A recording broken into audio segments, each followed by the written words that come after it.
Again, for this magazine, Vintage Rock, I did a piece on the song I Fought the Law by Bobby Fuller 4.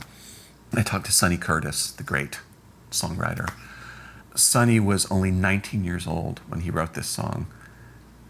He was living in West Texas, and the environment that he wrote the song in, it's kind of mythic. Like he said, there was this great windstorm outside, and all this sand was blowing around. He was looking out the window, and he picked up his guitar, and in 20 minutes, this song just came through him.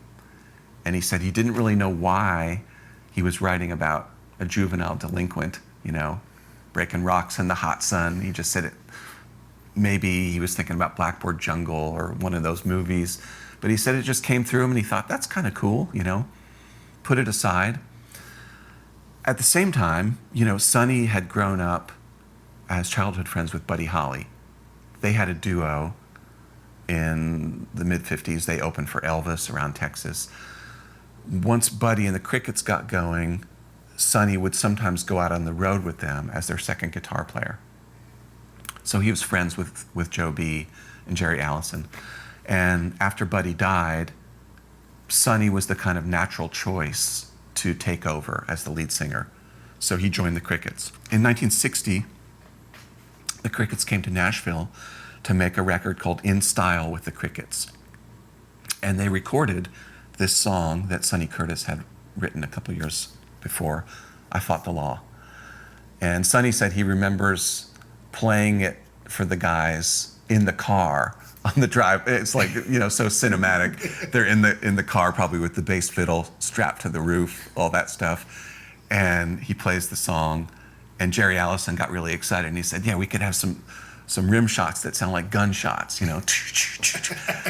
So they get to Nashville, they record this album.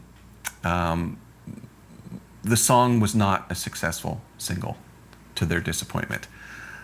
Meanwhile, another Texas musician named Bobby Fuller had heard the song and thought it was great and wanted to record it. And he recorded I Fought the Law 3 separate times and actually put out 2 different records on it before he got the hit version. The hit version was recorded in 1964 in California. Famously, they were in the studio and they thought, this sounds like a hit record. But the only way to know for sure is to ask Phil Spector what he thinks. And Phil Spector was in the next studio. So they went over there and they said, Phil, we think we have a hit record, but we're not sure if it might need something else. Like, would you come and listen? So Phil came in the control room, they played him I Fought the Law, didn't say anything. Record ends, he goes, doesn't need anything. He walked out. And they took that as meaning it's a hit.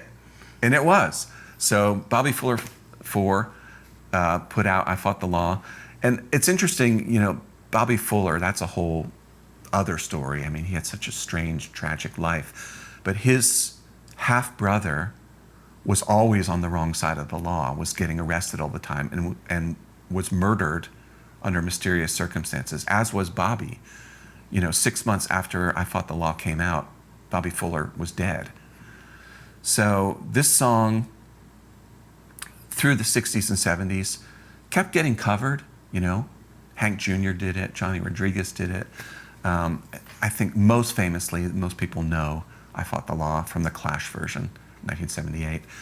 And Joe Strummer and Mick Jones said they were in San Francisco recording an album, and they had a big jukebox in the lobby of the studio that was loaded up with all these old 45s. They'd never heard Bobby Fuller 4, I Fought the Law, and it came up in rotation, and they said, wow, we should do something with that, you know.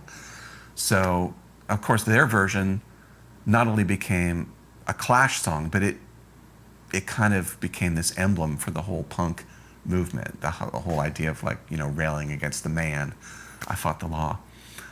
Interesting, every version of that song, except the Crickets version, gets the lyric wrong. Sonny told me that his original lyric was saying, mention a zip gun, not a 6-gun, you know? So everybody sang 6-gun, and the Clash had that, like the 6-beat thing. Sonny said he wrote the song referencing what was called then a zip gun. I'd never heard of this, but apparently a zip gun was something that a lot of homemade burglars and criminals would build out of pipe and wood, and it would shoot like this little pellet. So it was a homemade gun, and they called it a zip gun. I've never heard that. I know, it's weird, right? Do you think that it got changed because they thought he was singing 6? Yeah. They just heard it wrong? Yeah, and probably, you know, if they did hear zip gun, thought, what does that even mean, you know? So, you know, Sonny said that the amazing thing is, this is a guy who wrote Walk Right Back and wrote the Mary Tyler Moore theme. I mean, has an incredible catalog. He said those 20 minutes that he spent writing I Fought the Law were basically like the best investment that he ever made, because that song was the biggest moneymaker in his entire catalog. Probably a lot from the Clash record, but I think over 120 people have covered I Fought the Law. Yeah, incredible. And, you know, the Crickets version, of course, you can listen to it online. It's a little polite, you know. It sounds kind of breezy, like a Buddy Holly record. Doesn't quite have the attitude that Bobby Fuller 4 record had, and certainly not the attitude that the Clash record had. And strangely, I think one of my favorite versions of I Fought the Law is by Green Day. Green Day did it in the early 2000s and really did a good like rock version of it. It has a lot of power. I don't remember hearing the Buddy Holly version. I'm kind of ashamed to say that. I don't remember hearing it. Well, it's not Buddy, it's the Crickets. Okay. Yeah, so Buddy was dead. You know, this record was made in 1960. Buddy passed in 1959. But it still sounds like a Crickets record, you know, and Sonny's vocal style was not unlike Buddy's. He kind of had the same kind of tremolo in his voice, you know. Anyway, it's... Is there a Waylon version of that? Kind of seems like there might be. It would make sense, wouldn't it? Yeah. I think, you know, it's mostly males who've covered it, although I think Nancy Griffith did it too. Yeah, I mean, there's that site, Secondhand Songs, that will list all the people who cover any given song, and it was kind of amazing. It was, you know, just all these people that had a go at it. You know, magazines love anniversaries, so it was the 60th anniversary of the Bobby Fuller record. That's why they wanted to do it, you know. Yeah. And whose garage band didn't cover that, like our generation? Right. You know, we've all played that and probably butchered it at one time or another. But that makes sense that a lot of people would have covered it. Yeah. And I'm sorry, I forgot I should know the lyric. Is it robbing? What is it? Robbing with the 6 gun. Robbing people with a pick people. gun. Yeah, I think it's people. Yeah.